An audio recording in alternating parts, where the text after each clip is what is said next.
φοράκι ένα μυρό σε μεγάλο σπιτικό.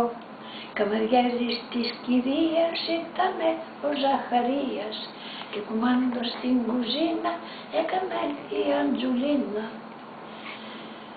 Αγαπήθηκαν οι δυο τους και περνούσαν τον καιρό τους. Μόρκους και φίλια και χάρια περνούσανε τα βράδια. Αντζουλίνα σ' αγαπώ, Αντζουλίνα σ' αγαπώ, Αντζουλίνα, Αντζουλίνα, τα περνάμε οι δυο μας φίνα. Ανάθεμα σε ζάχαρια που χάσα την κουζίνα, σούπα, σούπα, σούπα, Αντζουλίνα.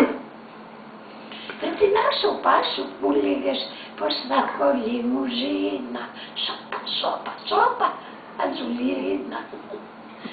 Παιδάκια μου πες, θα κάνουμε ένα και εμείς καρώσαμε 11 και 1.